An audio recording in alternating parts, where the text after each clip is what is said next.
participants who are tuning in on YouTube, and hello to council colleagues and special guests. Thank you for joining us today for a special information session on O Train Line 1 service. Bienvenue et bonjour.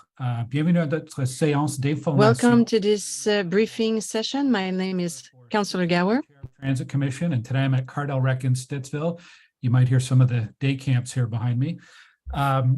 I'm pleased to be the moderator of today's session in conjunction with Councillor Steve Desroches, who chairs our LRT subcommittee. So thank you, Steve.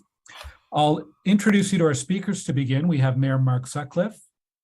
We have from Transit Services Department, we have Renee Amilcar, the General Manager, Matt Peters, Acting Director. Hi there, just checking the audio. We hear you. Lisa Bishop Spencer is the Director, Strategic Communications and External Relations. And we have a number of subject matter experts as well. We have Joe Lemieux, Acting Director, Transit Service Delivery and Rail Operations. Christopher Walgren, Vice President of Transportation Resource Associates, TRA. Nicolas Truchon, Chief Executive Officer, Rideau Transit Group. Enrique Martinez Asensio, General Manager, Rideau Transit Group. And a thank you to our translators and interpreters for their assistance today as well. So in a moment, we're going to have a presentation from OC Transpo on the decision to stop rail service on July 17th, the current service levels, and the gradual resumption of service. And I'll ask that participants keep their cameras off during the presentation portion of the meeting. And for those participating on Zoom, you may view the presentation in the language of your choice. So if you'd like to view in English, at the top of your screen, you can click on the viewing option, followed by English presentation. And for French, click French presentation under the viewing option. Following the presentation, we'll open the floor to councillors to ask questions. We will begin with one question and a follow-up question. We do have a hard stop at 4 p.m. today, but our intention is to bring as many questions as possible. And after councillors have finished their questions, we'll take a short break, followed by the media availability, where reporters will have an opportunity to ask questions to the general manager and to our partners at RTG and RTM, and this will be led by the city's media relations unit. So to open today's session, I'm pleased to welcome Mayor Mark Sutcliffe. Thank you, Glenn. And I want to take a moment to thank you for all your leadership on this issue. And I want to thank Chair Desroches as well.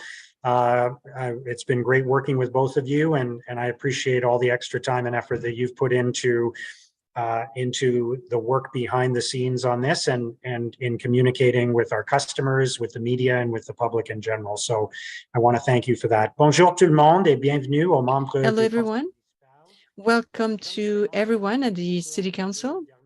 Like I mentioned, over the past 2 weeks, we are using some very specific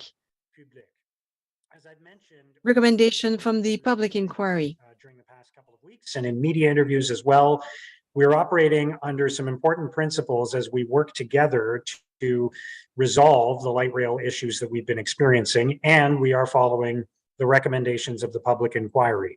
First is safety. We are putting public safety first, and we did not rush the trains back into service to meet an arbitrary timeline until there was a full risk assessment and the safety plan had been verified. Second, as I hope you've all been experiencing, there is a much higher level of transparency. We're sharing as much information as possible with councillors and with the public. We're holding daily media briefings, and we're having this meeting today so that we're sharing the latest details and answering as many questions as possible. And I look forward to your questions today. Third, we are being much more effective and collaborative. This is, again, a recommendation of the public inquiry. There is a constructive and cooperative relationship that's happening between OC Transpo and the consortium to ensure that we are putting passengers and solutions and safety first. And finally, we are at last working on permanent solutions that will resolve the issues that have been plaguing the system for years now. The consortium is taking steps to reduce the pressure on the wheels and axles, and they're also redesigning the axles and wheel hub assemblies so that they can handle more pressure. So we're finally working on the root causes and not just the symptoms. Enfin, nous travaillons sur les causes profondes. We are right now working on the root causes and not just the symptoms. I know this has been a difficult time for our customers. And I know that I speak for everyone on City Council when I say that we appreciate the patience of OC Transpo customers and Ottawa residents. We've set up this session so councillors can ask questions of OC Transpo leadership and representatives of the consortium. And I want to thank Renee and her team for this session and for all the hard work that has been going on to deliver better service to our customers. So again, I'm looking forward to your questions and our discussion today, and I'll turn things over now to Renee. Merci beaucoup. Merci beaucoup, Monsieur le Maire. Good afternoon, everyone. Monsieur le Maire and members of Council. Thank you for joining us for today's Councillor information session on the ongoing interruption of full-line service. Before starting, I want to apologize to you. I'm not proud of this situation, which brings a negative spotlight on our beautiful city. Despite that, you should be confident that we have put safety first, as safety is paramount at OC Transpo. Last but not least, I want to say firmly that the collaborative relationship between all parties is key to our success. This relationship is alive. RTG, RTM, Alstom, the city and OC Transpo continue to work together, and this is to the benefit of our customers and the residents of Ottawa. Today, I would like to provide a brief recap of the July 17th event and the decisions and actions that have been taken place to date. We have some photos to help illustrate and a crash course on some of the important technical details. We will also show that throughout this event, OC Transpo has incorporated its reset approach to communications, being transparent, proactive, and listening and hearing customers to make improvements. We will review the steps that remain in order for us to safely restore full Line 1 service and the work needed to put in place a permanent solution to the bearing issue. Matt Peters, Manager of Rail System, Acting Engineering Director, will speak about the technical components, including the bearing of assemblies and restraining rails. As well, Lisa Bishop-Spencer, Director of Strategic Communications and External Relations, will briefly touch on the communications work we have done to support customers and council. Then, we will be pleased to answer any questions you may have. I want to acknowledge the frustration that our customers are facing with this prolonged interruption in rail service. I know that this is a major disruption to your schedules and your lives. I'm happy that we have made progress and started the partial resumption of service of Line 1, but I know our job is not yet done. My team and I have not stopped in our efforts to restore full, safe, reliable, and sustainable rail service. Our people are working day and night, 7 days a week, to advance this goal. You have heard me say before that I came here to fix Ottawa's light rail system. Je suis venu ici à Ottawa pour régler le problème avec le train. I'm here in Ottawa to find a permanent solution to the train's issues. I will not rest until this issue is resolved permanently. Until OC Transpo is able to provide a sustainable and reliable rail service that meets the needs of our community. A service that our city can be proud of and that will bring Ottawa up to the standard of other major cities in the world.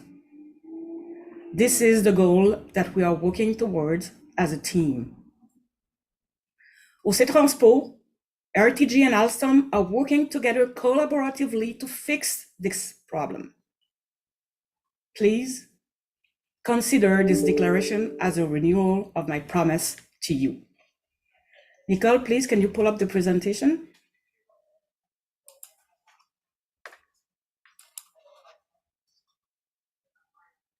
I think I don't see it. Okay, perfect. You can go to the next slide, please. Before I talk about the current service disruption that began on July 17th, I want to briefly speak about the story of the axle bearing issue.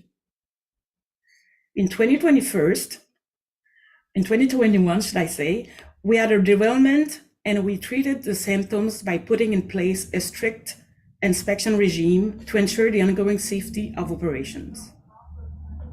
In 2022, that strict inspection regime worked as we identified an issue prior to any derailment. With this additional information and data, we enhanced the inspection regime and continued to treat the symptoms we were seeing. Now this year, we were once again able to identify an issue due to our strict inspection regimes. This is not how we want to deal with this problem. We want to get the underlying disease and solve the problem permanently. That's why it is so important that Alstom is redesigning the wheel hub assembly and RTG is correcting the track. This will make sure that we treat the underlying root cause, the disease, and not the symptoms. This work will take time, but it is all started. Next slide, please. What happened on July 17th? During a routine inspection, an issue with the bearing on a train was discovered. The wheel hub assembly was out of tolerance. Based on this information, our team made the decision to suspend rail service out of an abundance of caution to ensure the safety of customers and employees. We immediately implemented air-run bus service and deployed signage and outreach staff to stations to assist customers. We also began to provide updates to our customers on our website and via social media. Next slide, please. Since we made the safety decision to halt rail service on July 17th, we have been running air-run replacement bus service to support customers. We have listened to our customers' experience every step of the way. Based on their feedback, we have acted quickly to optimize routes and introduce new options to improve air-run as much as possible. We increased the number of buses operating on air-run from 20 on the first day to 36 and have maintained that service level. We shifted air-run routes to Albert and Slater Streets to help buses move through the downtown core faster. We added shuttle service to Lees and Searville stations to make routes more efficient. We implemented the air-run express service to get customers where they needed to go quickly.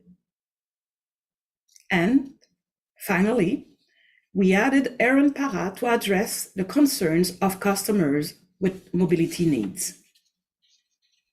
We have done all this in response to customers' feedback, and we will keep listening.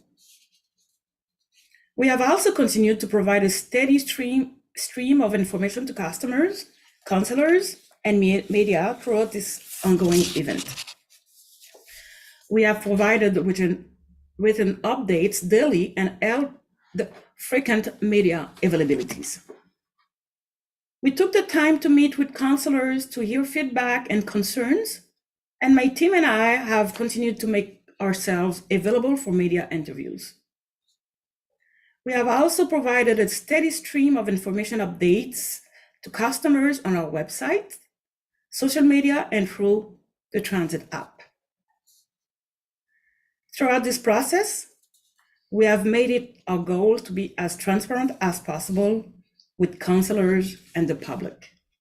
This is very important to me. I want to thank members of Council for their support and understanding as we work to resolve this situation. Next slide, please. While the operations team at OC Transpo worked to provide replacement service, another team, including OC Transpo, RTG, Alstom, and TRA, worked on the required steps to ensure we could restore service that was reliable and safe.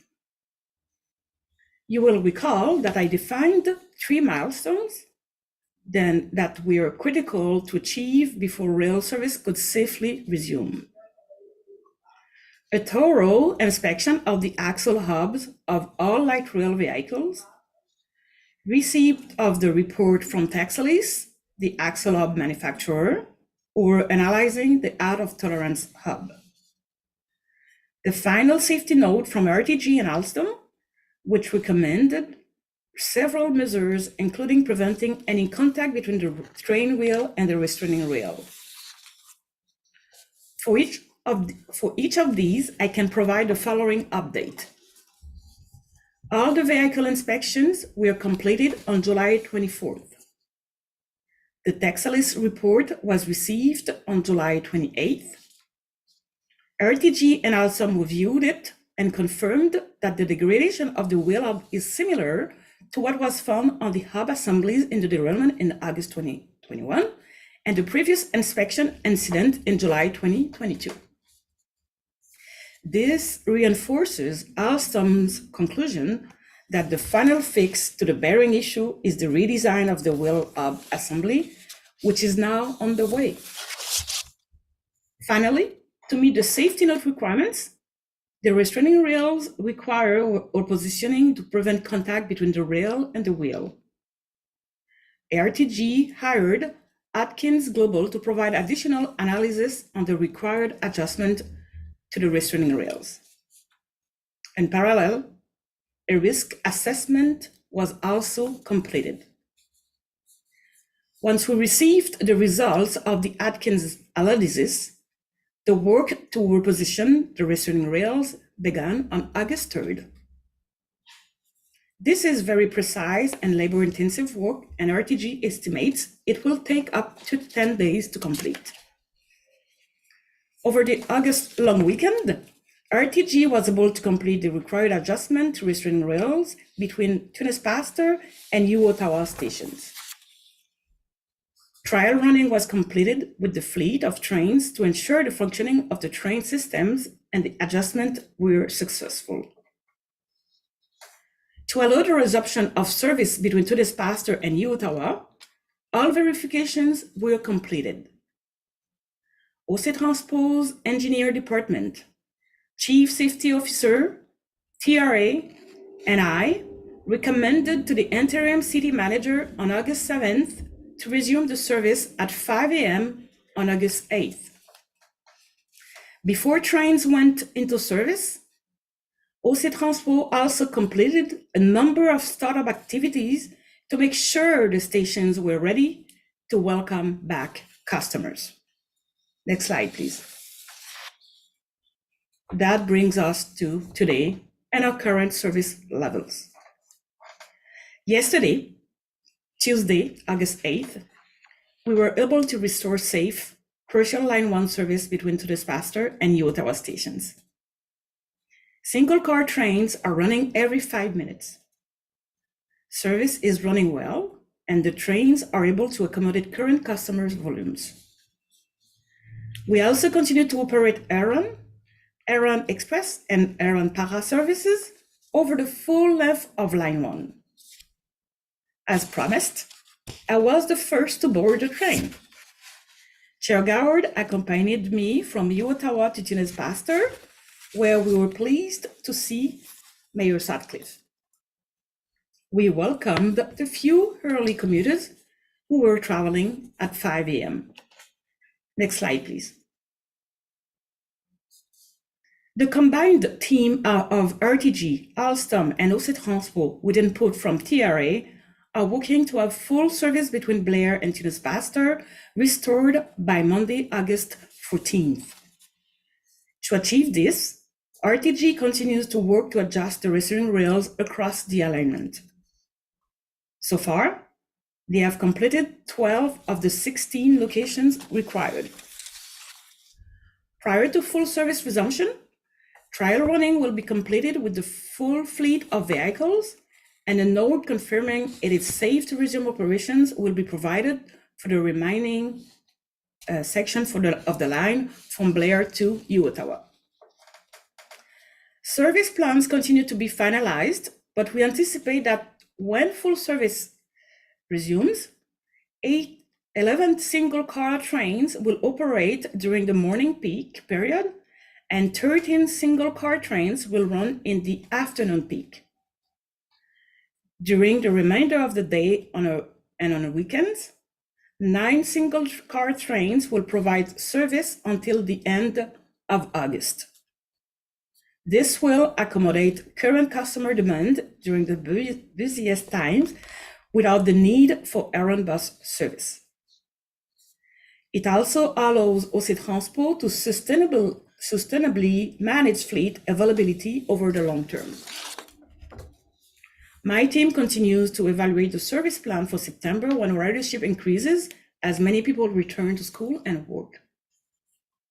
We will provide further updates on these plans. I know there's still a lot of work to do, but we are making important progress. In addition to the safety note requirements and the rail hub redesign, we also have other improvements we can make on the track infrastructure to tackle the root cause. This includes top of rail lubrication, which will be implemented this fall by RTG. Before I turn it over to Matt Peters, I want to thank our customers for their passions.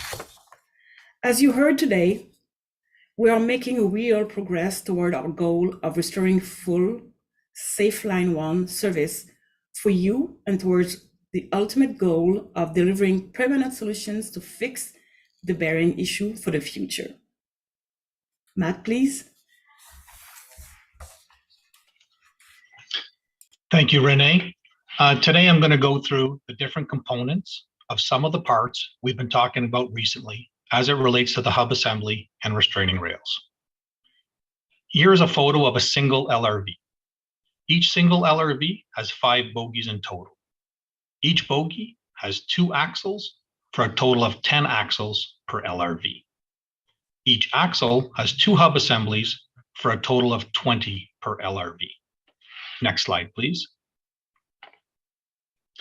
In this photo, we're essentially showing a bogie as it's mounted under an LRV with the side skirts lifted, just to give you a sense of what it looks like underneath. Next slide, please. Here you can see the bogies removed from the LRV in the maintenance shop. We're showing the motor on the one side situated between the front and back wheels, which connects to the gearbox showing on the right-hand side. You can also see the 2 axles running from wheel to wheel, and one of the locations where the bearing hub assembly is situated. Next slide, please. In this photo, as we progress down the bogie, you can see that the gearbox and the wheel has been removed, and you can start to see the hub assembly location. Next slide, please. And now we're at the bearing hub assembly removed from the LRV. This is the hub that is being replaced currently by the maintainer, and it's assembled by the manufacturer and shipped to Ottawa as a complete unit for installation in the LRVs. Next slide, please. Here's a picture of showing the rail, and right next to it is the restraining rail. The rails and restraining rail are attached to concrete ties in this photo, and the ties are surrounded by ballast. As per the ongoing work to adjust the restraining rails, these adjustments are performed at each of the restraining rail brackets, and it takes significant effort and equipment to make these precise changes. Next slide, please. This photo is showing the start of the restraining rail. This picture is from track 2 looking east in a curve. The adjustments to the restraining rails that are being performed by our maintainer as part of the return to service are located in curves. You can see the number of restraining rail brackets that need to be adjusted as part of the return to service requirement. This is to ensure that there is no contact between the LRV wheels and the restraining rail. Thank you. Now I'll turn it over to my colleague, Lisa. Thank you, Matt, and good afternoon, councillors. I'll be providing a summary of OC Transpo's communications since the rail service interruption began. One of the most important lessons that we learned from the public inquiry was the need for increased transparency and for proactive, consistent communications to both council and the public. Bearing this in mind, our team was committed to ensuring that communications were developed to ensure that a wide variety of platforms and media were consistently provided with our information so that councillors, customers, and residents were aware of the latest information as it evolved. Since the service was halted, the team has been delivering on this commitment to transparency by so far providing over 40 email updates and memos to council, hosting 12 media availabilities, responding to 74 inquiries from our media partners, responding to over 30 councillor inquiries, organizing one series of councillor briefings before today's, delivering over 700 social media posts to provide update to customers or answer questions, and ensuring that we have between 25 and 30 outreach staff along core R1 stops and at stations during service hours. Next slide, please. Our team has also been working hard to help customers become familiar with changes to Line 1 operations. We know that the shift to single car operations will be new for customers. So the team has been working hard to develop resources to assist. The team has developed an animation to show customers what to expect at stations while we have single car trains in operation. You can find this video on our social media and on our YouTube page. We also developed and installed new decals on platforms, updated station announcements, and we continue to work on further refinements. Next slide, please. Our team will continue to have staff at major stations providing support to customers. As always, we will keep sharing updates on our social media, our website, and on the Transit app. We continue to listen to our customers and adjust messaging, signage, and information as we receive feedback. Thank you for the opportunity to share this with you today. We are acutely aware that the content of what we've had to say has not been ideal, but we understand that our responsibility to council, to passengers, and to residents is to ensure that people know our information as it happens and to ensure that we're responding in an agile manner. It's clear that our work isn't over yet, but we remain committed to continuously delivering information as the situation evolves. Thank you, and I'll now pass it back to Renee. Merci beaucoup, Lisa. Merci beaucoup, Matt. Thank you so much. It has been a long process to get to this point. J'espère que vous vous en rendez compte parce que c'est vraiment le cas. I hope you realize that because it's the case. August 8 marked the second anniversary of the first derailment in 2021. Since that time, a lot of effort has gone into understanding the underlying disease causing these issues in our system. A great deal of testing and research has been underway so that we could build up enough data to really understand the root cause. All of this research has helped us to define the permanent solutions to the wheel hub issues. You will receive more information on these findings this fall. Next slide, please. I would like now to talk about the updates and further information councillors can expect this fall. We do have a meeting of the Light Rail Subcommittee on August 29th. We will use that time to provide only an update on Stage 2 construction progress. As we approach significant milestones with the Stage 2 South extension, we want to ensure that the subcommittee is free to concentrate its oversight over that important project for our city. At the scheduled meeting of Transit Commission on September 14th, we will provide an update on our service and KPIs. At the scheduled Light Rail Subcommittee meeting on September 29th, we will provide a deep dive on the Trillium Line and an update on the Public Inquiry Action Plan. Then, for the October meeting of Transit Commission, we will be bringing a full report on the axle bearing root cause analysis and the axle bearing redesign. The report, which will be published in advance, will include technical reports, including research results from the National Research Council and the Transportation Safety Board. At that meeting, we will have a detailed presentation and people from RTG and Alstom will be present to answer to your questions in detail. As the axle bearing issue is primarily related to the ongoing operation of Line 1, we believe it is appropriate to bring that technical discussion to the Transit Commission. Also, at the October Transit Commission meeting, we will provide an update on other incidents that have affected LRT, including the freezing rain event and the lightning strike. This balance of reporting is also reflected in the term of reference for the two committees. We are committed to transparency and frequent communication. We will continue to bring updates on transit services to committee meetings and to provide written updates when necessary. I would like to thank everyone for taking the time to attend today, and I would like to ask Chair Gower to open the floor to consider questions. Merci beaucoup.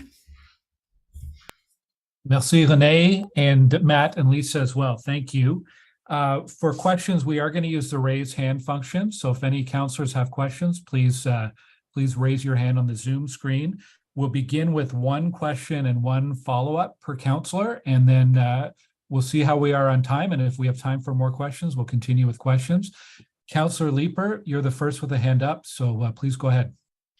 Thank you very much, Glenn, and thank you very much, Renee. I hope folks can hear me. Not ideally set up here.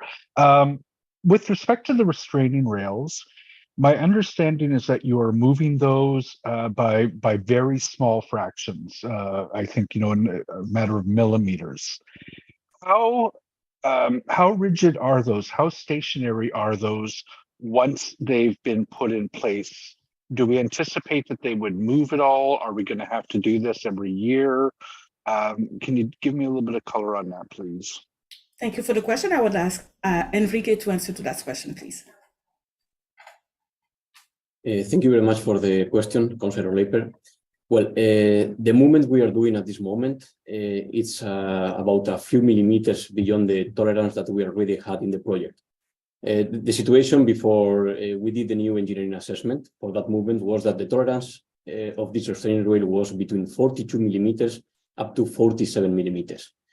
As this tolerance does not meet the requirement of no contact with the wheel, we did another engineering assessment with a third party, a third consultancy firm, to go beyond that tolerance. So at this moment, the new criteria that Atkins gave us allow the movement from 47 millimeters up to 54 millimeters.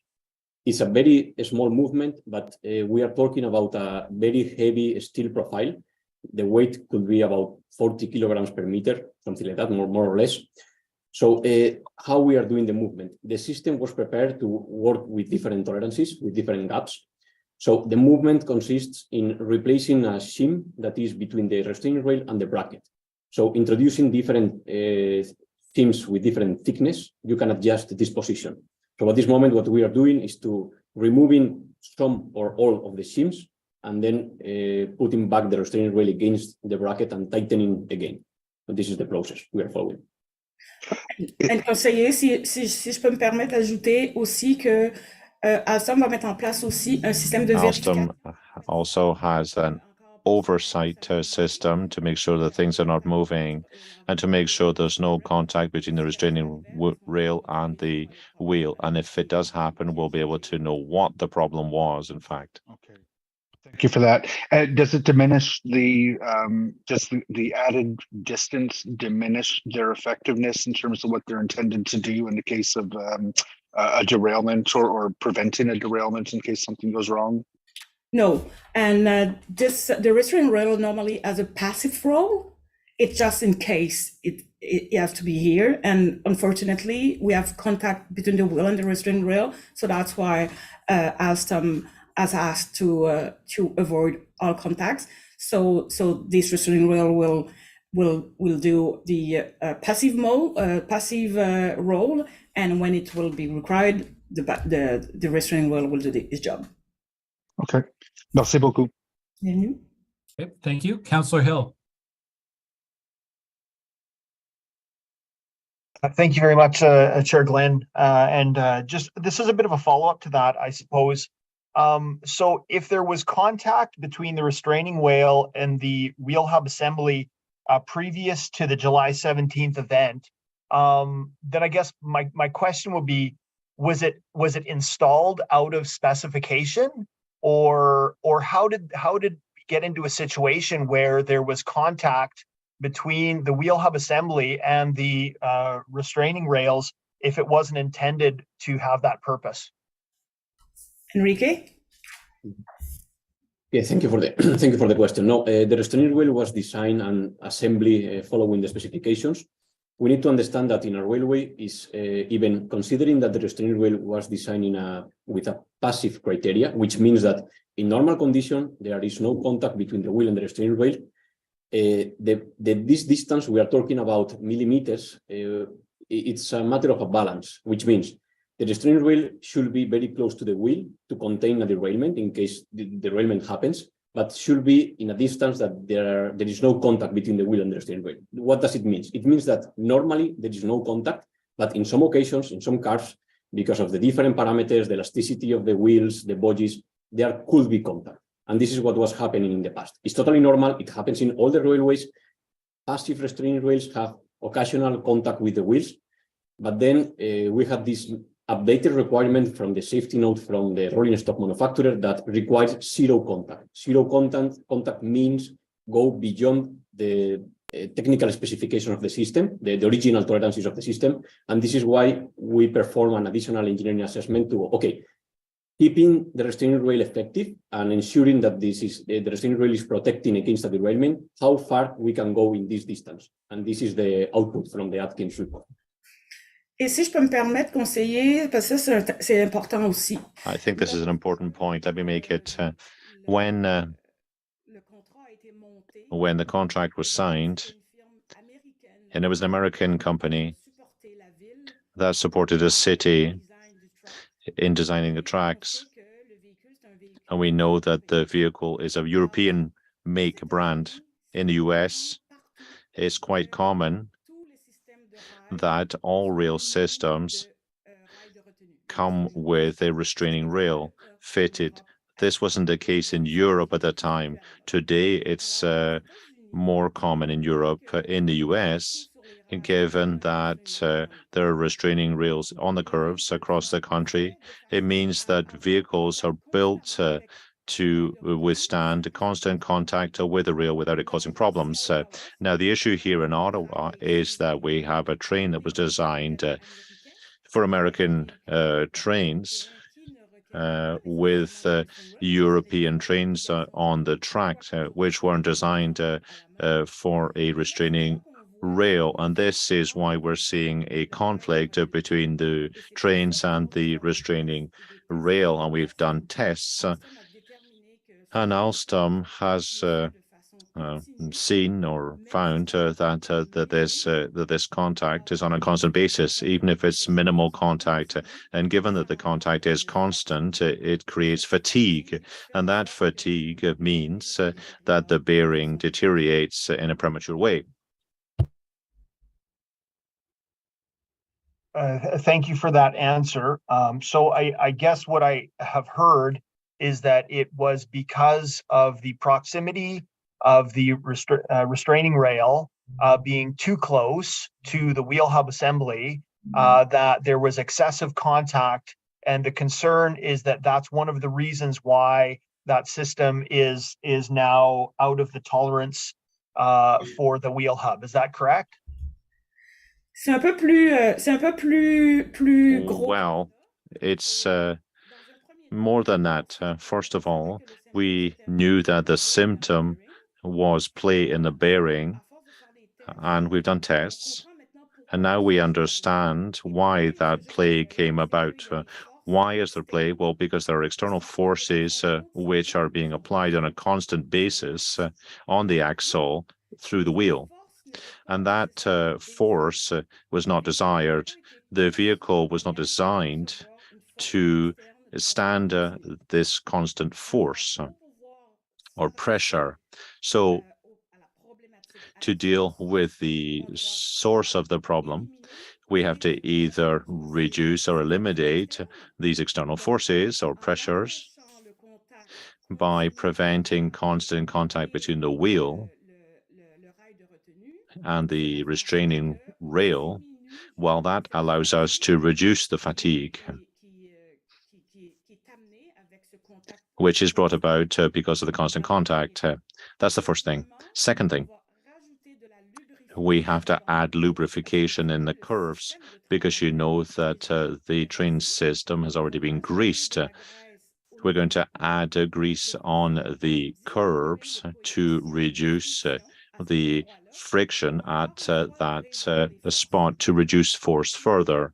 And finally, Alstom has decided to completely overhaul the design of the axle to strengthen the bearings. So we're acting in two areas to reach our ultimate goal. We're reducing or limiting external forces. We're strengthening the capacity of the train to stand external forces, even if those forces are reduced. And this should allow us to resolve the issue once and for all. Too complicated for me in English. Okay, thank you, David. We'll go to Councillor Brockington next.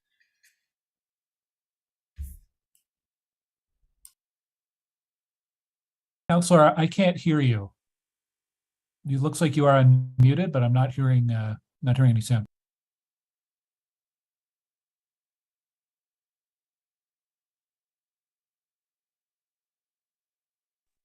Still no luck. So, Councillor, if we could, maybe if you want to try logging out, logging back in, I'll go to Councillor Carr, then we'll come right back to you. Okay. Councillor Carr. Thank you very much. Just to clarify, Chair, we have one question only that we can ask at a time? One question and one follow-up for the first round. Okay, I'm going to start on a different track and loop back then. I'm actually going to ask about the R1 Paris service specifically. I know this is the first time that we've been able to offer same-day booking service, and I was wondering if Madame Amilcar could speak a little bit about the take-up on that service and any plans for the future on adjusting Paris service and some of the circumstances that led to introduce that, please. Thank you. Joel, can you take that one, please?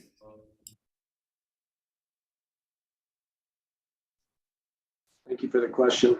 So in terms of usage so far, we've only got weekday stats. We've conducted 3 trips since it's been introduced. I don't have the weekend data, but anecdotally, I was told that there were no additional trips on the weekend. We will be continuing to provide that service with 2 pair of buses, one staged at Tunney's Pasture, one staged at Blair, until through Monday. And then Tuesday, all of the R1 is slated to be removed.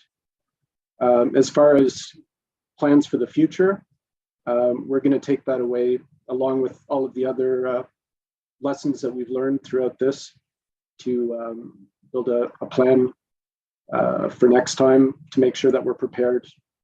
There's a lot of different things that we're going to look at in terms of a debrief following this. Okay, thank you for that. I don't have a follow-up specifically on that, so I'll get back in line. Thank you. Okay, thank you. Councillor Brockington, see if the audio is working. I'm not hearing you, Councillor. If you want to email me or text me your question, we will, I can ask it on your behalf. Happy to do that. I'm sorry this audio isn't working. Let's go to Councillor Devine and we'll see if we can get Councillor Brockington's questions in the meantime. Can you hear me? Yes, we can, Sean. Thank you. I just want to go back to a question or questions about the restraining rail. And I think my colleagues, Councillor Hill and Councillor Leeper, shared a lot of my concerns. And I want to ask one question because I'm not sure if I've heard a thorough answer to a question from Councillor Leeper. So as I understand it, the permanent solution of getting a new design on the wheel axle assembly is 2 to 3 years away. And as I further understand it, the very, very slight modifications we've made to these restraining rails, moving them 1 to 2 millimeters, is a measure to ensure safety while we have the current wheel axle assembly.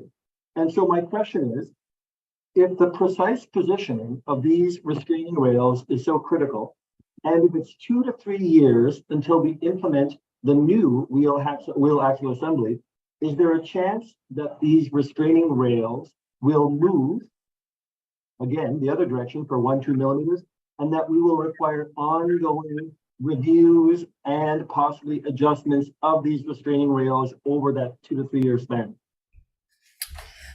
Okay, so be prepared. I will speak French. It will be more easy.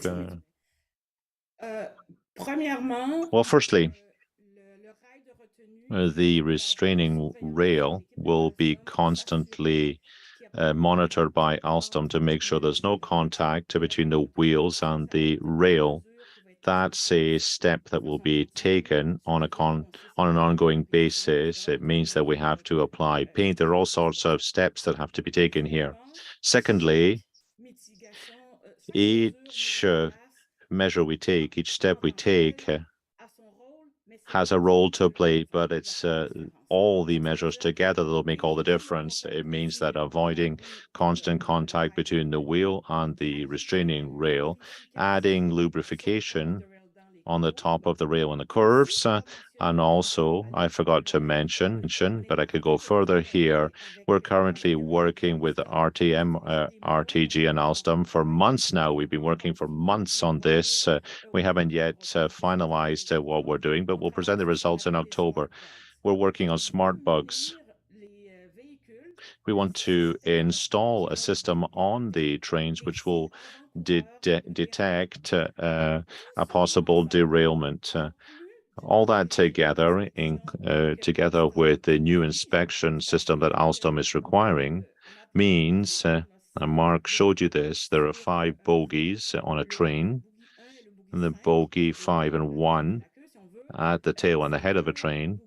Well, these bogies, their hub assembly will never go over 60,000 kilometers. And it's normally really built to withstand 1 million kilometers. Every 3,500 kilometers, we'll check all the bearings. We'll check whether there is any play in the bearings. And I want to take the time to explain that it's quite normal to have some play in a bearing assembly, because if there's no play, you can't get the bearing onto the axle. So what they mean, we need to do, that would take press fitting. That's not what we have. It's normal that we have play, but it can't be over 0.002. And every 3,750 kilometers, rather, Alstom will check the play in the bearing to make sure that things have not moved.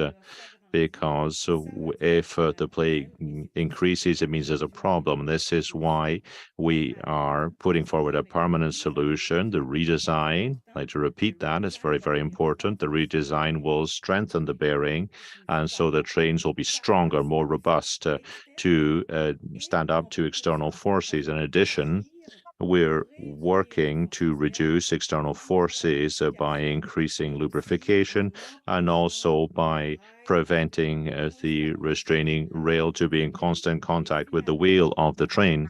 And also we'll be adding additional oversight of monitoring, which will be through a specific system, a smart bug or a different type of system.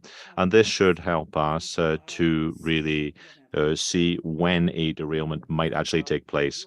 Okay. And some of what you described there, Renee, provides context for the question. I can fully understand that these maintenance crews are going to be going through an exhaustive amount of monitoring and testing over the next 2 years. And I think that does provide context for my question. When you were describing the presentation, I think I heard you describe, Madame Amilcar, that as of August 14th, it sounded like you were detailing a schedule consisting exclusively of single car service. Does that mean that we are projecting single car service for the next 2 to 3 years? And are there any other proposed modifications to ensure safety, including limits on passenger load and or operating speed? But it's mainly the whether or not we're projecting single car service for 2 to 3 years. My question. Yeah, thank you for the question. So for now, because the ridership is so low, we can easily deliver the service with single car and with a good headway for the customers. And that will help definitively to sustain the fleet, because we want to be able to give a service today, in 2 months, and in 2 years.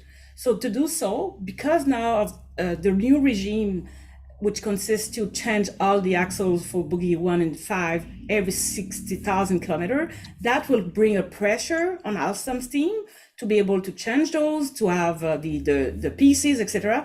So that's why the system has been built to be either run 1 single train or 2. So because of the ridership, we're lucky for that. So we can easily use single train. So I will come back to you this week for sure, because we're still working on some data to make sure that what we can provide for September. However, it could be a combination of the both. Sometimes it will be 1 single train cars. Sometimes that could be double cars. Okay. Thank you, Sean. We're going to go to Councillor Brockington, who switched computers. Third time's the charm. Can you hear me? I've never been so happy to hear your voice, Councillor. Go ahead. All right. Thank you, Chair. I was trying to say, I want to thank you for hosting this session. It's very important, and to give members a live opportunity to hear the presentation and ask questions. I have many, but I will stick to the limits. Madame Amilcar, for the first week or so that I attended your media availabilities, you were receiving a lot of questions about the hub wheel assembly. You were answering questions about the assemblies and why you believed this was not just the identification of a root cause, but that this was the actual solution to this problem. And you said many times that once this is fixed, our issues with LRT will be fixed themselves, our service interruptions.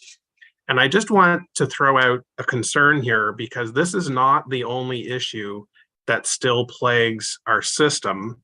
You mentioned today that the report on the catenary system, the functionality, particularly in freezing rain, which in June you said was coming to our September meeting, is now coming to October. And I just want to say how important it is for us to ensure the public's expectations are met, and that we don't raise them to a point where they're going to be dashed again. And my point is, we've been talking a lot about the wheel hub assemblies, and rightly so, but we have other issues and other challenges that we haven't solved yet.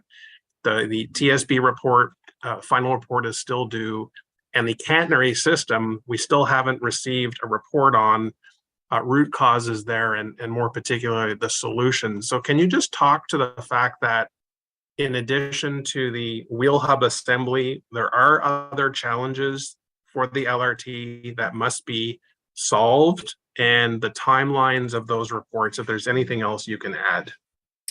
Thank you very much, Councillor.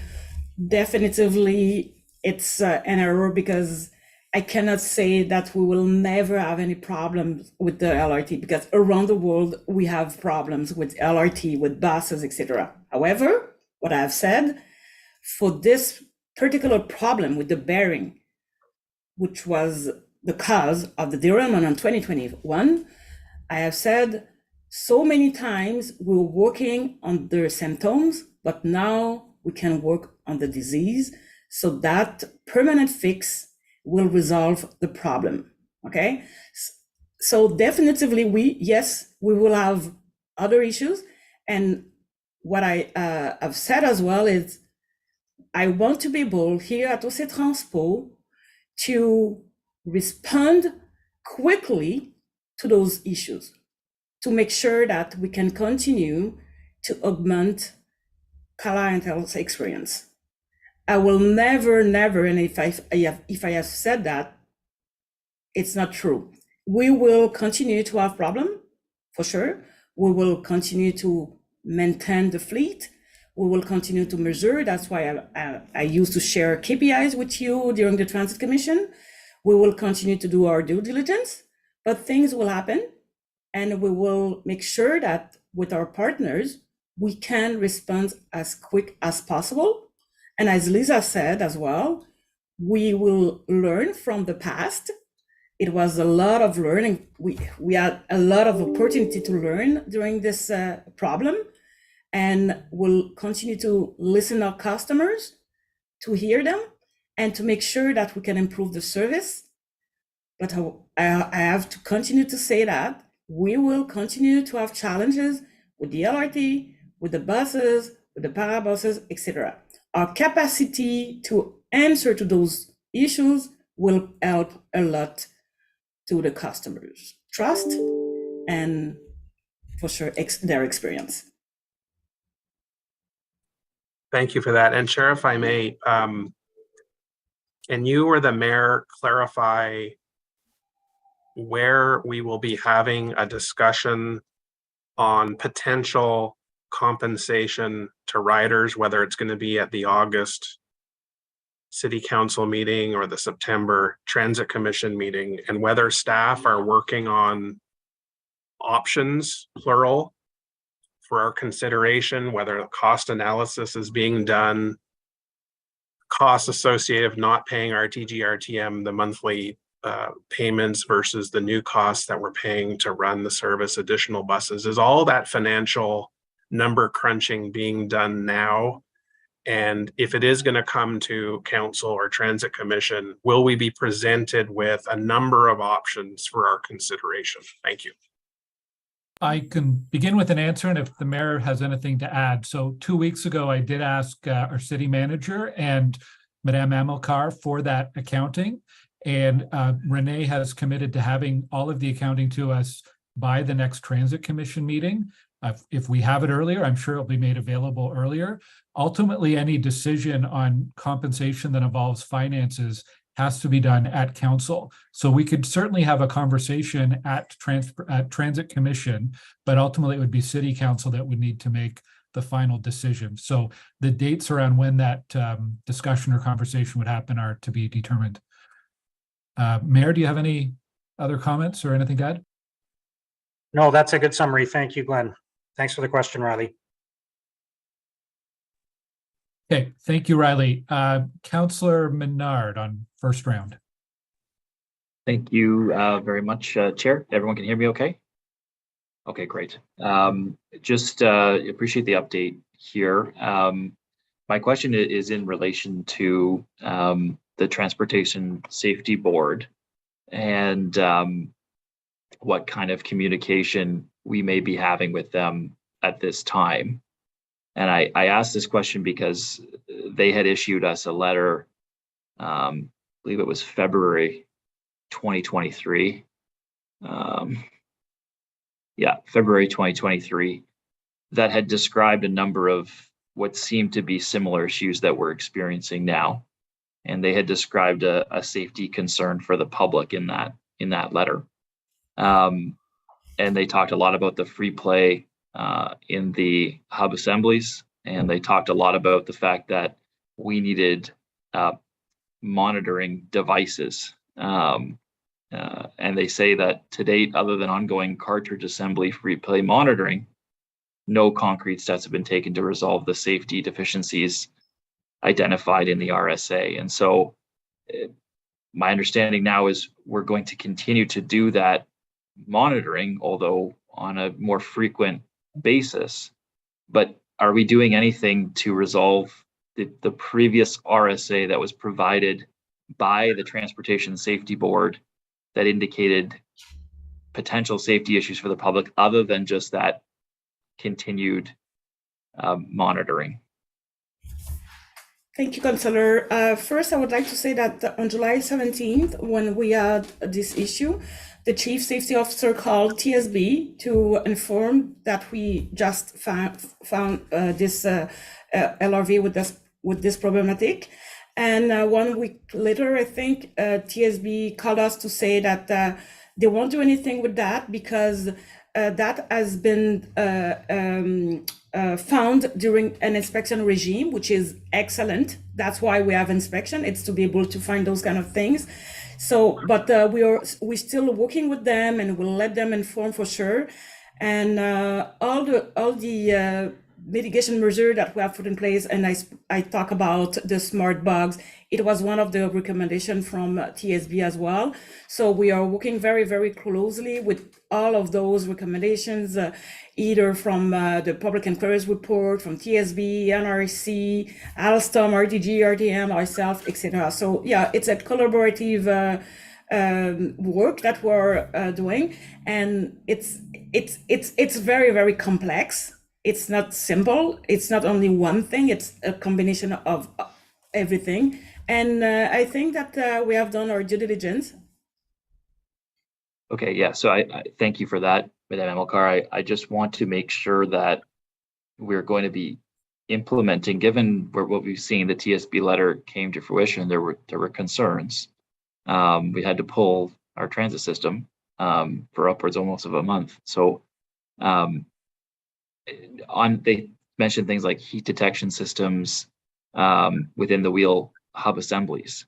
And they mentioned things like onboard monitoring safety systems for those safety critical LRV components, such as cartridge, roller, bearing assembly. So just to reiterate the need to implement the things that TSB has said, just on this call, I'll just reiterate the need to do that. And it would be helpful to have a report on that at Transit Commission, just to understand what the TSB has asked the City of Ottawa to do and what we are or are not doing with those recommendations directly from the TSB. And the last question I have is just, are we anticipating a notice of default to RTM? Obviously, we've had significant disruption issues again. So is there going to be a notice of default issued to the operator and the manufacturer of the system? Thank you, Councillor. I want to assure you that all the things that you have mentioned about TSB, we are on them. We are working exactly on that. The smart box, this is the device to monitor the system, and we'll have a deep dive this fall for sure for you. So we'll take our time to make sure that everyone is familiar with that. For RTG, I think you will agree with me that now my focus is to resume the service, right? And we have a PA, and we are working now on a collaborative mode, and I will dispute after. So now I want to make sure that we resume the service, and after that I will come back with RTG, and I will see what we have on the PA, and we will see what we will do. For now, we are working together. We are working very well together, and we'll dispute later. Thank you, Chair. Thank you, Sean. Councillor Desroches. Thank you, Chair. I'm certainly of the view, and I hope that residents and riders see that it's all hands on deck to address the issue at hand in the short term, and obviously come up with a longer term solution that will improve the reliability of the system for residents right across Ottawa. I guess in my role as oversight of the work that's being undertaken, I wanted to ask you, Renee, if you have everything that you need at the present time in terms of technical expertise or resources to, again, respond to the current challenge of putting the system back online and developing laying the groundwork for coming up with that longer term solution. So do you have everything you need particularly in the area of safety, to ensure that you're getting the best advice and that you're giving us sound recommendations. Do you have everything you need? Thank you. Thank you very much, Councillor. And the only thing that I need is your support from Council, and the rest will manage. Okay. Thank you. That's all of my questions. Merci, René. Okay, thank you, Steve. We'll go to second round of questions then. Councillor Hill. Yeah, thank you very much, Mr. Chair. I want to go back to the wheel hub assembly and the permanent solution that we're looking at, and just unpack a little bit what we're saying that this means. So when we're talking about the wheel hub assembly rebuild, what are the components that we're looking at here being rebuilt? Does it include the bogie? Does it include just the bearings and wheels? Like, what exactly are the components? Because my understanding is, the weight of this train system onto the rails, and then when you factor in the curves and the inclines and the movements that these trains need to make, which are, as you indicated in the initial discussion, potentially millimeters separation, have significant pressure related external impacts on these bearings and the wheel hub assemblies. I want to make sure, when we talk about addressing the ultimate solution here, and that the wheel hub assembly rebuild being the permanent solution, that in fact, there are not other components that need to be a part of this permanent solution, up to and including track redesign. So I'd like to understand what exactly it is that we're talking about when we talk about the wheel hub assembly rebuild, what components that includes. If you could inform me of that, please. Thank you, Councillor. Nicolas, would you like to go? Yes, thank you. Thank you for the question. So right now our focus is on the cartridge. If you recall the presentation from Matt Peters, it's the single unit that comes in a box and literally gets attached to the train. And the focus is on that unit because this is where we see the axle play materializing. There's a number of constraints attached with the redesign, depending on how much of a redesign we want to do, because the space is constrained. If you looked at the pictures we saw in the presentation, you'll see that those bogies are very space is very limited, and so we need to work within those constraints. Now, this being said, we know we've been working with Alstom. They have concepts of how we can strengthen that cartridge assembly, and whether or not that extends to other component on the axle, we'll wait to have the actual full recommendations mapped out by Alstom. But at the end of the day, this is what we're focusing on right now, and this is where we think we will be able to permanently address the issue.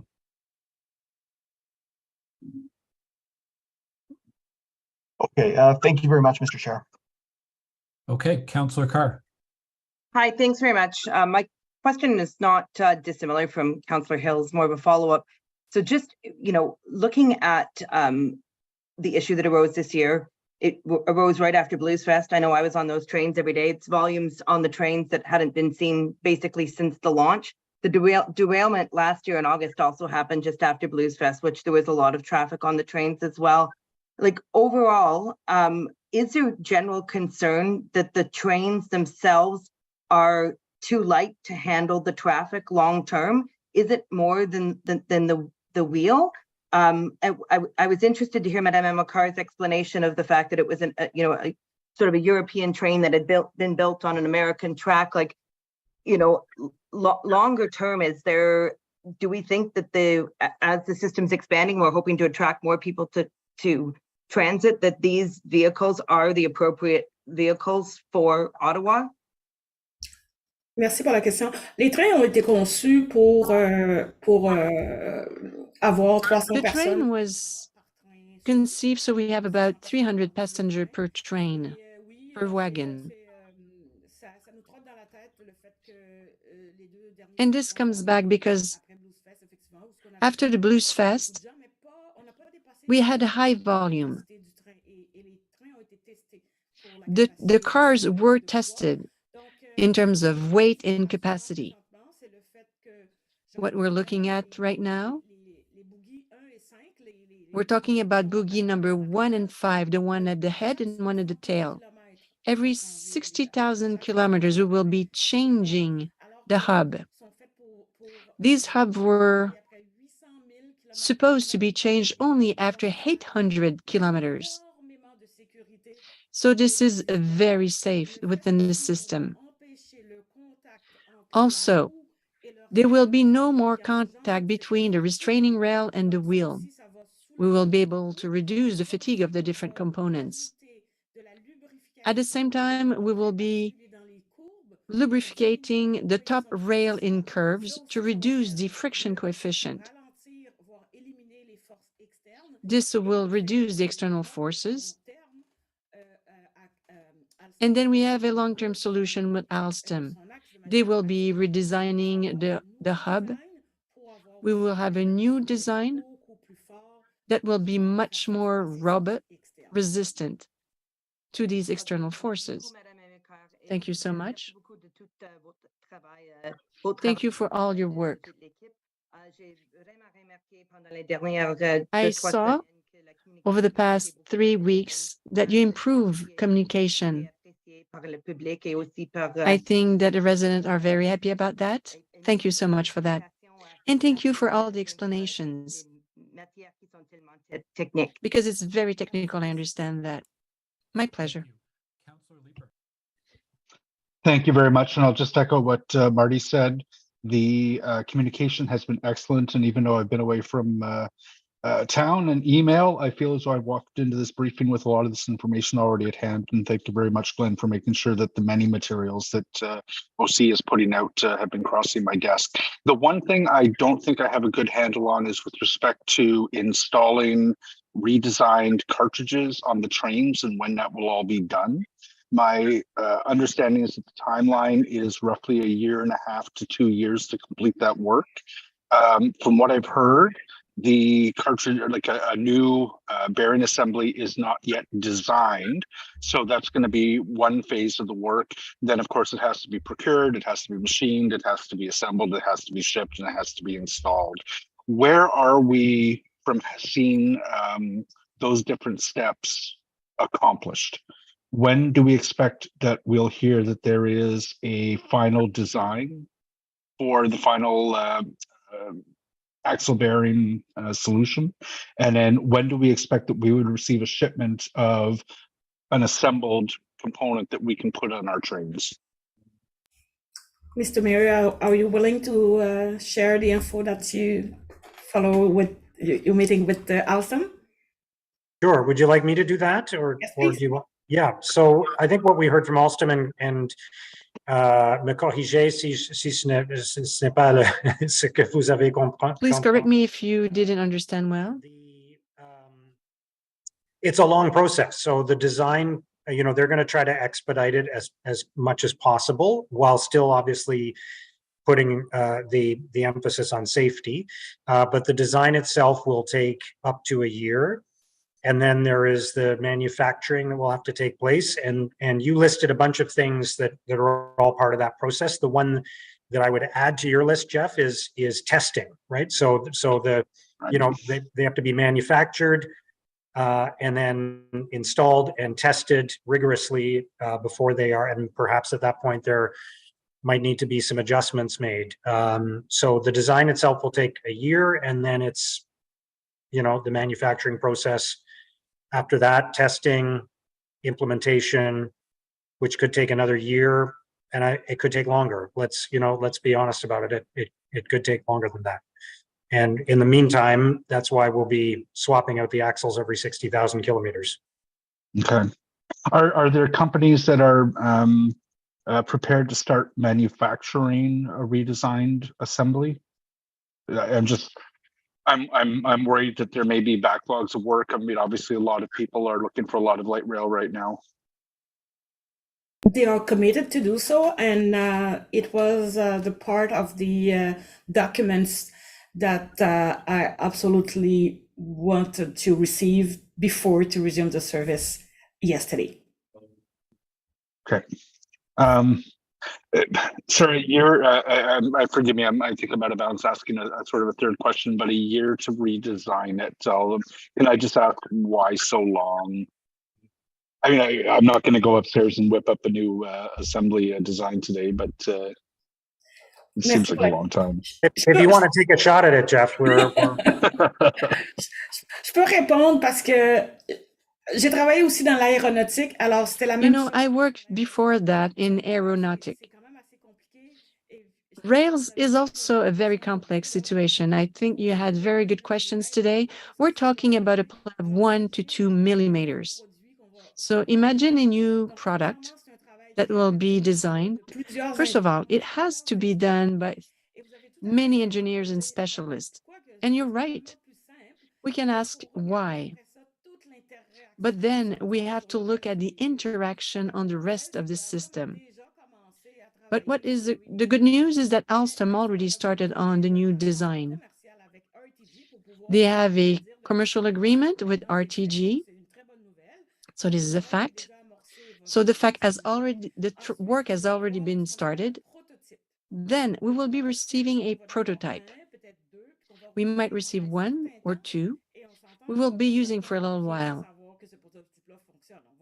But we won't be using a prototype without knowing it's working well. I want that Alstom take all the time that they need, proceed with all the needed tests, and make sure that the part satisfied our needs. Then it will be the production phase. If the prototype doesn't work, then we cannot start production. As soon as the prototype is okay, we'll start production, then we'll go into retrofitting all the cars. This is what we were doing with plane engines. So with a prototype, I think after a few months, we have a very good idea. And then we can slowly start a production, not for the whole part, but some parts. It's only when we know that the prototypes satisfy to all the criteria, we will begin full production. The clarification. Thanks for your indulgence, Glenn. Thank you. Councillor Devine. Thank you. I'm just going to follow up again a little bit on what Councillor Cooper was saying there. So while I appreciate the fact that we are on track towards a solution, which involves the redesign of these wheel axle assemblies, I have to admit it's still mind-boggling and frustrating that what we were trying to fix wasn't understood or seen in the first place. The fact that we have to redesign something that I assume was not properly designed in the first place. But my question is, what part of the process moving forward will ensure that we do not make the same mistake twice? So I understand that perhaps a lengthy design process of 12 months is part of what will help assure that the new wheel axle assembly we end up with is a permanent solution. Because the thing I'm worried about, part of what seems like the entire problem is new untested technology. And now we're about to implement redesign, but still yet new untested technology.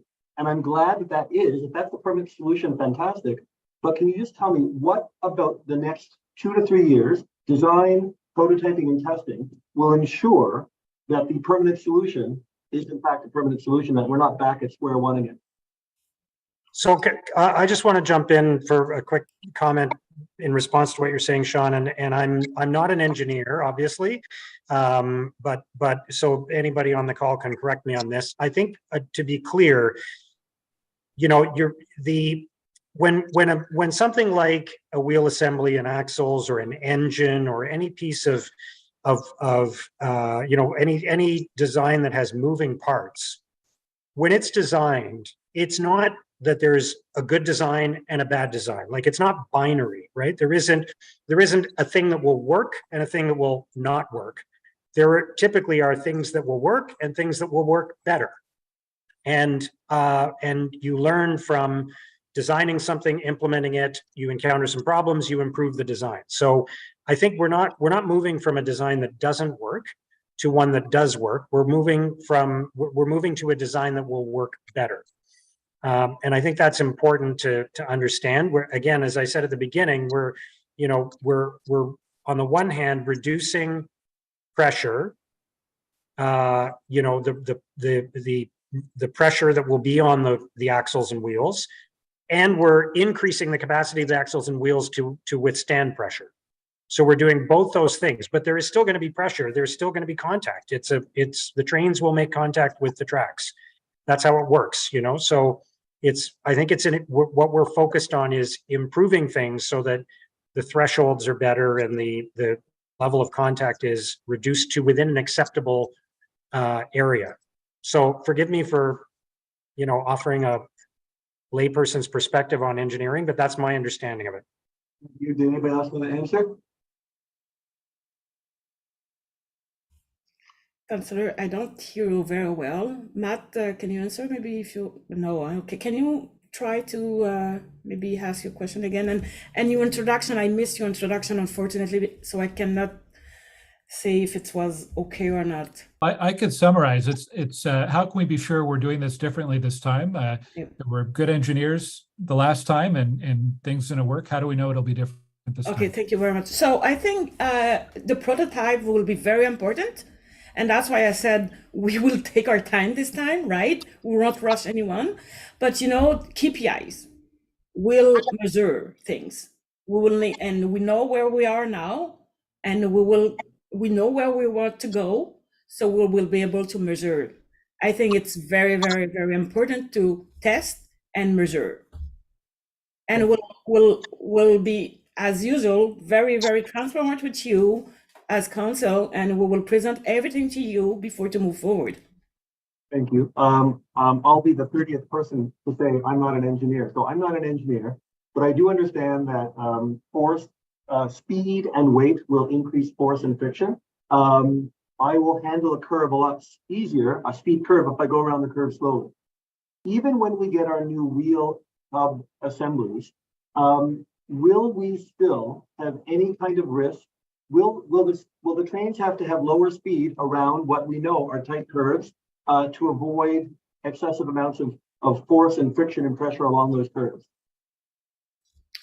This is a fair question. So normally the train is built to be able to deal with those kind of curves. And actually we know that we have a problem. So that's why we apply the what we call the TSR, a reduction of speed. But we know now, because of the contact wheel rail, because of the lack of lubrication, probably that's why we had to apply TSR. Now we know what is the cause. Before it's because we didn't know, it's like, let's go slowly because, you don't know what you will find. But now we're working on the disease. And after that, it's only the test that we will have, the result that we will have, the result that we will analyze, that will bring us back to the original plan. This system is built to run at a certain kilometer. There is no reason why it shouldn't potentially move forward with that speed. Okay, thank you, Sean. We're at 3:57. I wanted to ask, in the 3 minutes we have Chris Walgren here from TRA, who've been providing a third-party oversight. Chris, since July 17th, can you describe what your organization's role has been and what kind of activities you've done? Absolutely, I'd be happy to talk about that. So as you know, we're closely familiar, our subject matter experts are familiar with the history of the hubs and the bearings and the actions that have been taken. And we've been there to review all of the proposed approaches to mitigating the hazards. And as Renee says, treating the symptom and looking for a cure for the disease. I like the way that that's put. And all along the way, we have held or created a level of accountability for the return to service so that the appropriate inspection cycles are developed, that we can catch, or that OC Transpo and RTM and RTG can catch any issues before they become a safety hazard. So we have reviewed the proposed approaches, put our okay on that, and then review the actual documentation that's developed by the inspection teams, by the engineering teams, to verify that that aligns with what was proposed and what's been discussed in the meetings. This summer, when the new issue arose, we wanted to see and make sure that all parties were ensuring that they were finding out whether it was consistent with the past patterns or whether there was something new. And they had to demonstrate to us that there was sufficient evidence that the issues were related and that we're continuing down that path of resolution. And we're satisfied with the proposed approach for the re-engineered hub assembly.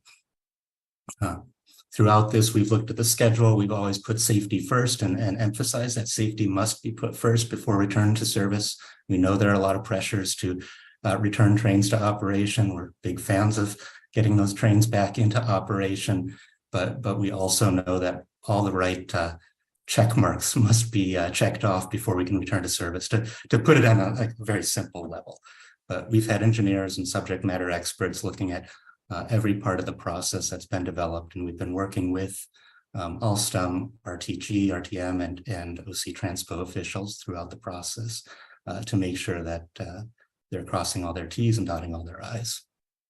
Okay, thank you, Chris. Your advice to commission and council in the past has been really helpful. So it's good to have you continuing to be involved in Thank you. Yeah, that is our time. We're at 4:00 p.m. Thank you to residents and media who've been watching on YouTube. Thank you to council colleagues and Mayor Sutcliffe. And thank you to Renee and your team and our partners as well. And Renee, thank you for your leadership. This has been a difficult few weeks, but you are a strong and spirited leader, and appreciate that you're at the helm for this. So merci beaucoup. Thank you. The media availability is coming up in 15 minutes, and it's going to be on this Zoom channel for our people who are participating in that. You can stay logged in, and I'll turn things over to Kendra and the media relations team. Thanks, everyone.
today. Je serai votre modératrice aujourd'hui. This media availability is available in full French or full English. If you would like audio interpretation, click the interpretation globe icon in the bottom menu, then select your preferred language. You can ask your questions in the language of your choice. Today, we're offering an opportunity to ask questions on the information presented at the Councillor Information session earlier this afternoon. Available for questions today, we have Mayor Mark Sutcliffe, Councillor Glenn Gower, Chair of Transit Commission, Renee Amilcar, General Manager, Transit Services Department, Matt Peters, Acting Director, Engineering Services, Joel Lemieux, Acting Director, Transit Service Delivery and Rail Operations, Lisa Bishop-Spencer, Director, Strategic Communications and External Relations, Christopher Walgren, Vice President, Transportation Resource Associates, Nicolas Fouchon, Chief Executive Officer, Rideau Transit Group, and Enrique Martinez Asensio, General Manager, Rideau Transit Maintenance.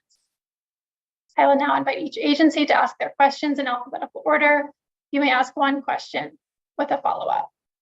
We'll now start with Elise Skura at CBC Ottawa. Thank you very much. During the meeting which just ended, Madame Amilcar had explained how restraining rails are common in North America, I suppose, but not so common in the UK. Could you explain this in English for us? Thank you. Thank you for the question. So what I said, it's common in America to have restraining rail, and Chris is here. He can speak further than me for sure. So normally the vehicles that we will use, those kind of tracks with restraining rails, will be built, and it's common to have contact here in America. However, in Europe, it was not the case. And maybe that's why we think a European vehicle with a track designed by experts from USA, maybe that's why we have this conflict with the wheel and the restraining rail. Maybe Chris can say better than I, because he's from USA anyway. I had a feeling you might pass the baton over to me with that, Renee.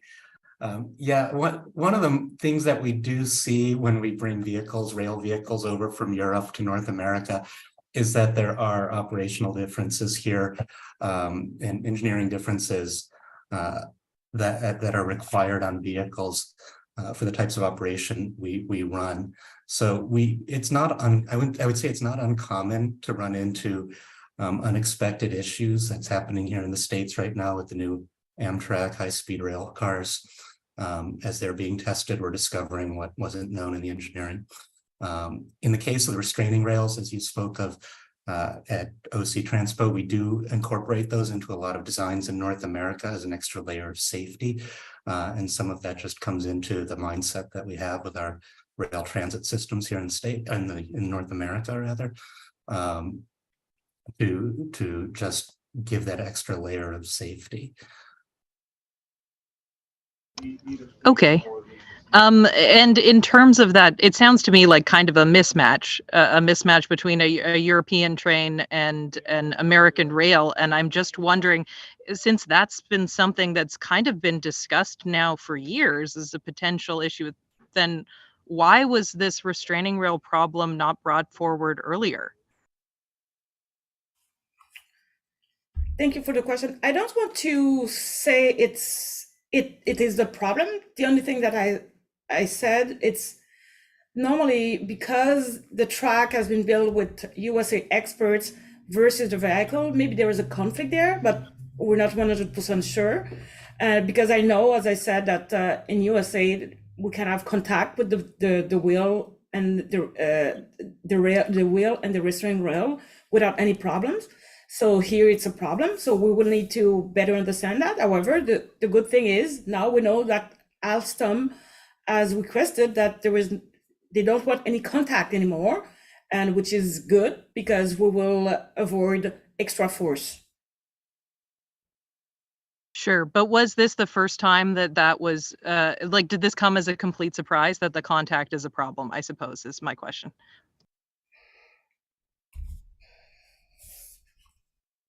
qui peut répondre. If I may, maybe let me take another try at this. When we say U.S. engineer, what we're saying is U.S. design standards in the United States. I think what we're looking at here is a situation where we have a design philosophy in North America, which is different than the design philosophy that we would see in Europe. And I think it's at this point it's an observation. What we see with respect to the restraining rail, to provide maybe a bit of additional flavor, the restraining rail, when we designed and tested the system back in 2019, was not an issue. There was no contact with the restraining rail. However, as the system evolves and track settles, we see the gauge on the vehicle and on the distance between the two rails moving within the tolerance. It's moving as it's settling within the ballast, but it's also moving as a result of temperature. When we get into higher temperature, the rail expands and the gauge gets wider. And when we move to colder temperature, the gauge becomes narrower. There's also a phenomenon, the wheels, when we start with brand new wheels on the vehicle versus the wheels that have seen some mileage, there is a difference in thickness on the flange of the wheel. So it's I don't want to oversimplify things. It's a complex equation, and it's a complex equilibrium that needs to be struck that would get us to the position we're in today, where considering the location where the track is versus the restraining rail, we needed to do some further adjustments to eliminate that contact on the wheel. Contact on the wheel is a design philosophy. There's different, we could get experts to talk to you about restraining rail design philosophy. The one that we have used in Ottawa is one where contact is not necessary. However, at this point, we work by elimination. So we want to eliminate the restraining rail contact from the equation so that we can focus on improving the resilience of the cartridge. Thank you. We'll now go to Ben Andrews at CBC Radio. Thank you. My question is picking up from the Q&A session earlier. So there was a question there that was about how the redesign of the wheel hub assembly is going to be different this time around. And the answer was that we'll take our time this time. So my question is from Amilcar, and I'm wondering how the timelines are going to compare this time to last and how that time is going to be used differently. Thank you for the question. First, and I have the opportunity to speak with Alstom many times, and Alstom is clear by avoiding the contact with the restraining rail and by adding the lubrication on the curb, the fleet is okay. However, for an abundance of caution, Alstom will redesign the axle. So that means we're not in a rush where we need absolutely something tomorrow, right? However, we know as well that we will change the axles after 60,000 kilometers, which is very, very aggressive, and that will cost a lot of manpower, a lot of pieces, etc., etc. But we'll manage those things to make sure that with the new design, when we'll go on test with the prototype, we'll make sure that will answer to our questions. At least now we know what questions we have, right? We don't want any play. We want this vehicle to be able to face with force. We will reduce or maybe eliminate those force, and we will strengthen the bearing to be able to receive more force. And again, that will take time, but it's not a brand new redesign either. We know what we are looking for. We know what we need this new axle be able to do. So I think, and I don't want to minimize the work from the expert from Alstom. They are the experts, and we'll have a chance to hopefully have them here this fall. And maybe this is a good question for them. Okay, thank you. And for my follow-up, I'm hoping to pick up on that 60,000 kilometer changeover of the axles. So I understand that running single cars right now is possible because ridership is relatively low and maybe needed because of those new requirements to change the axles over and give you the flexibility. But if ridership increases to the point where double car trains are necessary, could that strain your ability to keep up with maintaining those axles? Yeah, so actually, when we run, let's say we run 10 kilometers with 2 trains.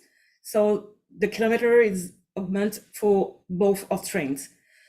So when we run only one train, we save the other one. And if the ridership, let's say the ridership come back and we will need maybe double cars, maybe we will, I don't know, offer 8 double cars instead of 15 or 13 double cars to make sure that, again, we can continue to deliver the service.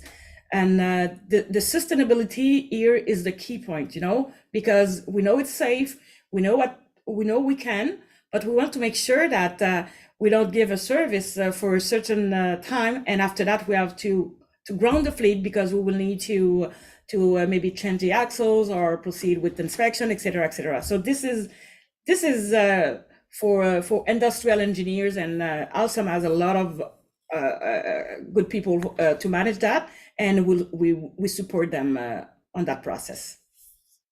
Thank you. Thank you. We'll now go to Sarah Kirkle at City News Ottawa. Thank you. So I'm just wondering, you mentioned that you're looking into data to determine the number of cars that you'll have for the fall, 1 versus 2 car trains. And I'm just wondering what kind of data you're looking at and what will determine that decision. Thank you very much for the question. So the ridership is important. Let's say maybe if we are at 50% from 2019, that means with the same number of cars, but this time will be single car, we can easily give the service. So before, remember, during the peak hour AM, we used to have 13 double cars. So for 50% of the ridership, we can have 13 single cars. However, sometimes that could be just for a short period of time. We can have an extra peak. So this fine-tune, I need to understand it with my team to be able to work with TOCC to make sure that can we maybe launch 1 or 2 extra trains at this period to make sure that we can augment the experience for our customers, to have sufficient room and where people can board the train easily. I guess another way of asking that question is, what's preventing you from implementing 2 cars right now? Yeah, again, it's if I use 2 cars in the same time, and if I don't need the second car, I will need to bring it up the maintenance because it will reach a certain level of kilometer, and we will need to inspect it and probably change the axle, etc., as we don't need to. So that's why it's a challenge. Okay, thank you. And I just wanted to quickly ask, I know it's been mentioned like previously with the council information session and with others as well about the weight of the trains. There's been a couple of different answers I've heard, so I just wanted to clarify if you're still looking into the weight of the train being a contributing factor, or if it's something that you think there is a fix for right now. Enrique, please. Well, when we are talking about the forces and loads in the wheel, for sure the weight is an input, is a variable that we have to consider. But it's very clear that the train was designed for the specific transport capacity, and the volume of passengers in the train shouldn't be a problem. Thank you. We'll now go to Josh Pringle at CTV Ottawa. Thank you very much and good afternoon. Once again, going back to the Councillor Q&A this afternoon, Councillor Gower mentioned asking the city manager, Madame Emilcar, to look at the costs incurred so far during the shutdown, and that a report will be presented to Transit Commission next month. Will that report look at possible options available to councillors for no charge transit, refund so far, and how to pay for it? Thank you for the question. Actually, I'm gathering data about what is the cost to continue to deliver the service without the LRT. You know, we have shuttles, we have parabuses, we have regular errand service, etc., and a lot of people with red vests to accompany our clientele. So for sure, when RTG doesn't deliver the service, I don't pay RTG, but I need to be able to balance my budget. So I will propose something for sure to Chair Gower, and I will work with my team to see what we can do. And I think it was clear that at the end of the day, this will be council decision, but my goal will, as usual, I will collaborate for sure, and I will try to think outside the box to find maybe potential solution. However, I want to just say it again that I still need $39 million to close the gap this year. So I don't have a lot of money, but we will find something and it will be council decision. Can I add, Josh? So yes, we have asked Madame Amilcar and City Manager through the Finance Department as well to give us the numbers and the accounting. Ultimately, it is council's decision, but it is something we're going to have to consult with Renee and her team and city staff on. Whatever form compensation may take needs to be done in conjunction with staff to make sure that we are understanding all of the implications of that. So it's an ongoing conversation, and looking forward to that, having those numbers and having that discussion soon. And I guess my follow-up is, as you mentioned, you have a $39 million hole in your budget. Based on the revenue estimates, revenue for a month is 13 million to 15 million. Like, are you going to make sure that you're not cutting any service or anything to make sure we're not paying for a free month of transit? Or could you maybe even look at waiting until the new year when you have stage 2 running to give people a free month of transit? I guess that's a question for Councillor Gower and the mayor. Mayor, did you want to start? Sure, yeah.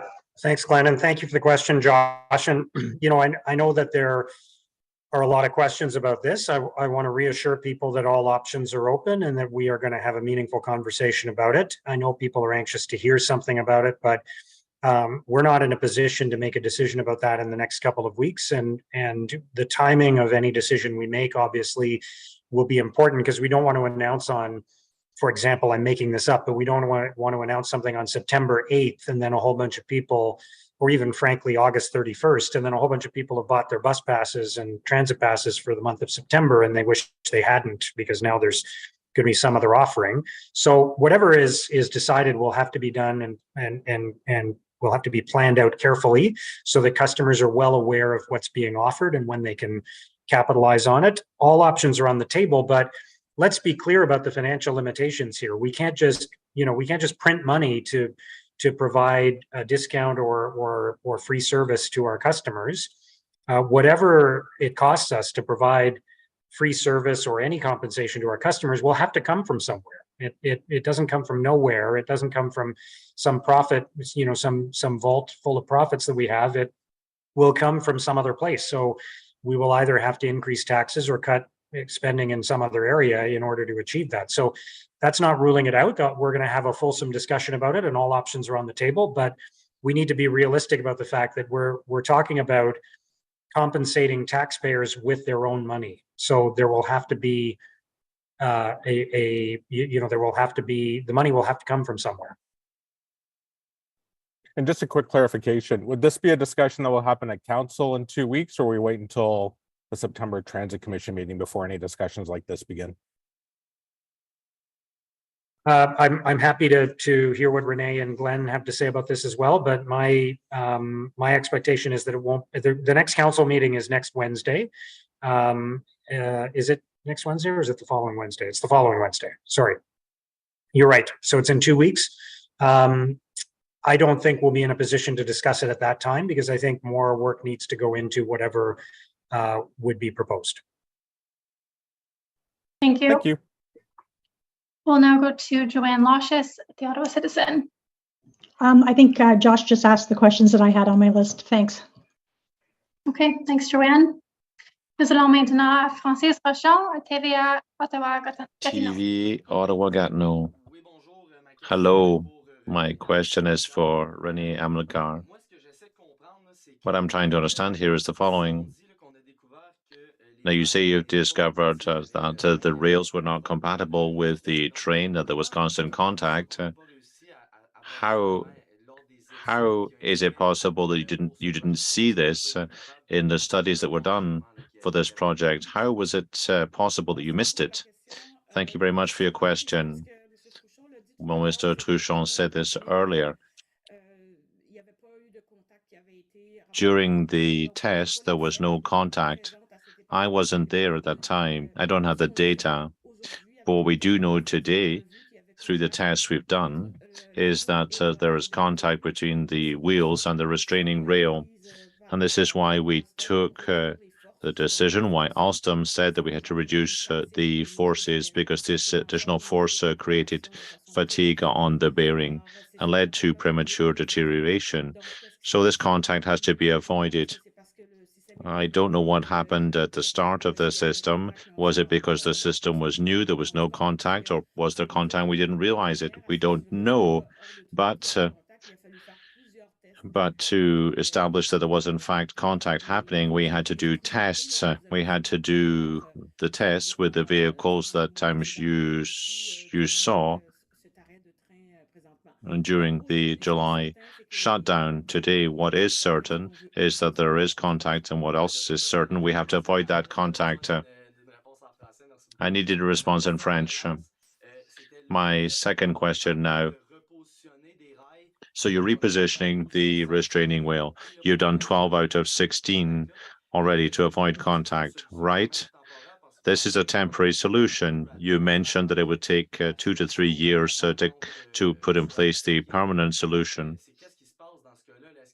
So what's happening? Will you have to constantly reposition the rails, and will there be ongoing contact at some point? Well, Alstom has been very clear, in fact, by avoiding contact between the wheels and the restraining wheel, by increasing lubrication of the rails and the curves, the current fleet is able to do what it was designed to do. By taking these precautionary measures, Alstom has decided, in consultation with RTG, to rework the axle and to strengthen the bearing. This means by doing what Alstom has asked us to do, the trains can work properly, but Alstom wants to make sure that everything works perfectly. This is why they're going beyond what they've asked to do, and they're redesigning the axle. For bogie 1 and 5, we know that every 60,000 kilometers we'll be changing those bogies. Normally they're designed for 800,000 to 1 million kilometers. So we're really taking a lot of precautionary measures to make sure that the system can function safely. Thank you. Thank you. We have some time for additional questions today. If you'd like to ask another question, please use the raise hand function, and we will come your way shortly. Elise Gurra, CBC. Thank you very much. We had some questions from councillors today about the detection systems, and I know that there had been tests that Richard Holder had been telling us about of the smart bug technology. I was just wondering if there was any update on that kind of prototype and whether or not it was ready to be put into regular service. Matt, please. Thank you very much for your question. So the smart bug testing was ongoing, is still installed on the multiple trains that we have it on. Right now, RTG is currently, and the city, is working with NRC. We're looking to continue to set up a test bench where we can obtain the signature of the bearing failure.